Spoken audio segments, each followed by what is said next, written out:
fui surpreendido pela notícia de que o Colégio Franco-Brasileiro mandou um comunicado, até li o comunicado aos pais, aproveitando esse momento de pandemia,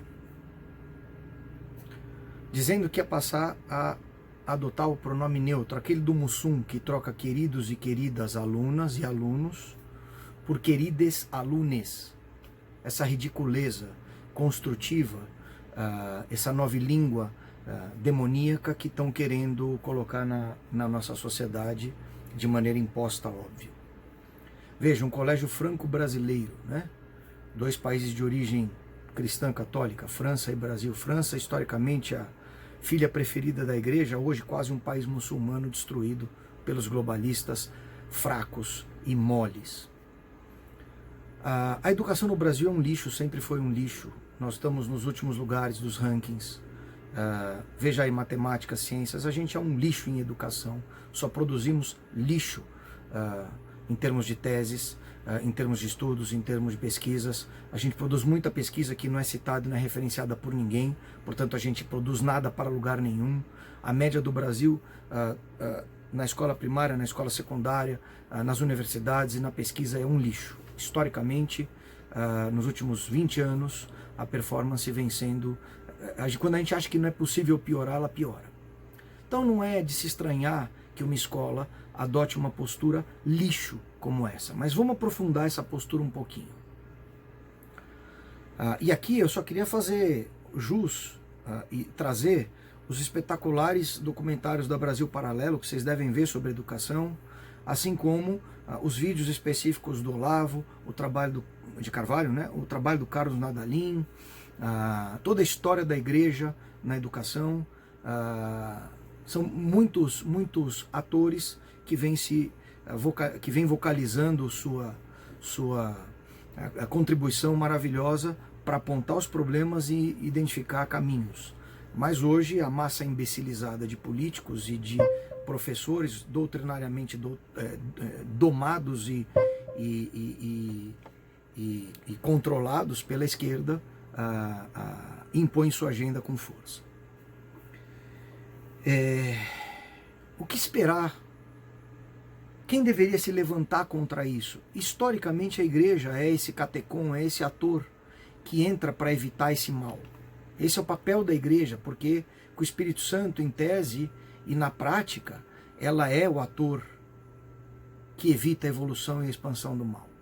Mas uma igreja formada por bispos moles, padres moles, de geleia, que não tem coragem, que abaixam a cabeça para o Estado num vírus, que fecham as suas igrejas, não dão extrema-unção, cancelam os sacramentos, não dão comunhão, vai esperar o quê? Você quer um São Pio V? Você quer um São Gregório? Você quer um São Leão Magno? Você quer um São Pio X? Ou você quer Francisco, que reza a Páscoa sozinho e agora vai para o Natal sozinho também? Desconfiguração da história e da cultura católica de 2000 anos. Uma igreja dominada pela máfia gay, pelo núcleo de St. Gallen, pela máfia de St. Gallen. Vejam o relatório do McCarrick que saiu anteontem. É uma igreja toda infestada, uma igreja que apoia um candidato abortista até o 9º mês, ocultista, chamado Biden, um monte de bispo americano aprovando um abortista, gaysista, como candidato e se dizendo católico, um católico fajuto daquele. Mas ele é o católico da igreja católica eclipsada, porque a igreja fajuta, que dominou a verdadeira igreja, precisa de um candidato fajuto.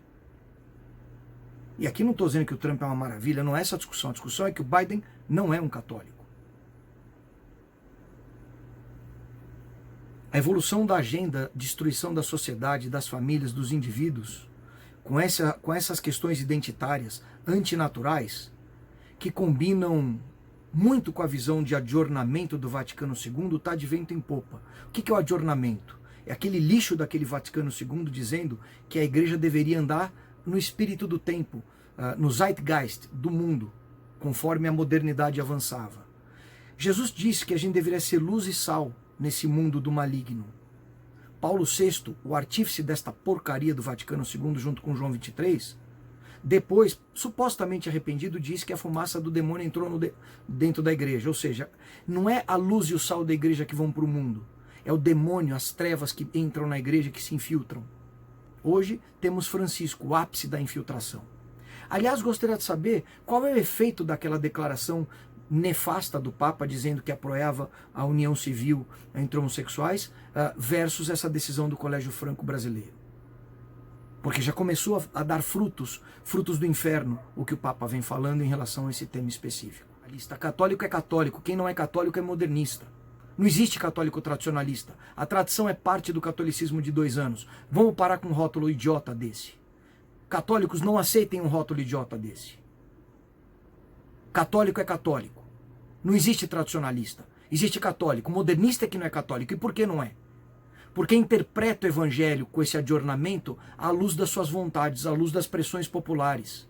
É Cristo cedendo ao sinédrio, Cristo cedendo aos judeus, em vez de convertendo à luz. Não existe católico modernista e nós não temos que aceitar isso. A ação do Colégio Franco Brasileiro é a primeira que se tem notícia, numa corrente de prostituição mental dos pequeninos. E vamos lembrar o julgamento que Cristo trouxe àqueles que atacam os pequeninos. Seja pequenino uma pessoa sem capacidade ou sem condição, uma pessoa em condição de miséria, um deficiente ou uma criança. Todos aqueles que não têm a proteção natural. Especialmente as crianças. Cristo fala das crianças em várias passagens.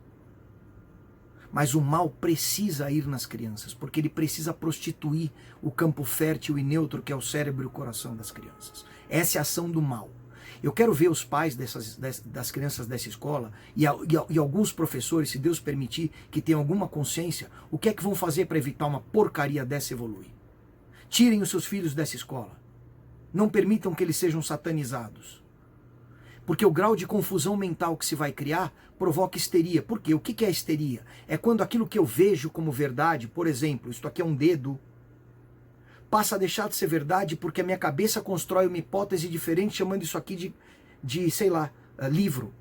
Isso aqui não é um livro, é um dedo. A verdade objetiva é objetiva. E as leis naturais são objetivas. Homem é homem, mulher é mulher. O que se faz com a sexualidade em certo momento da vida é uma outra discussão. Mas uma coisa não tem nada a ver com a outra. Por isso gênero é o problema e não sexo. Vamos ter uma geração de histéricos sem referência nenhuma. A referência é Cristo, a verdade objetiva e concreta. Quando eu tiro a verdade objetiva e concreta e cada um pode ter a sua verdade, a verdade deixou de existir, porque não existem 1 milhão de verdades. Ou 220 milhões de verdades. Existe só uma verdade, que é Cristo. Quando cada qual se torna referência de si próprio e a minha verdade equivale, eu estou num mar profundo cheio de tubarão. Ai do homem que confia no homem, pior ainda se esse homem que eu confio for eu mesmo. É a ação do demônio nas crianças e nos pequeninos, ação agressiva. Mas é isso. Uma sociedade que baixa a cabeça, fica com distanciamento social, usa máscara e aceita tomar vacina à força, merece uma merda dessa mesmo.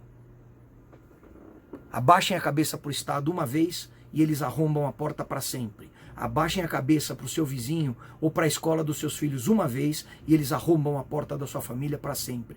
E uma vez que vocês perdem os filhos para esse tipo de mentalidade, para esse tipo de loucura, é muito difícil retroagir. Por quê? Porque essa é a droga moderna.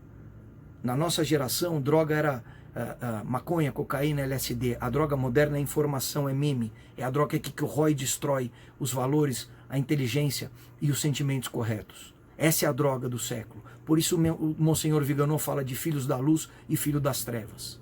Isto é um processo em larga escala de produção de filhos das trevas. Esta porcaria nojenta que essa escola franco-brasileira está fazendo. Pais, professores, ajam. Não permitam essa evolução. Desejo o melhor possível para vocês, em nome de Jesus.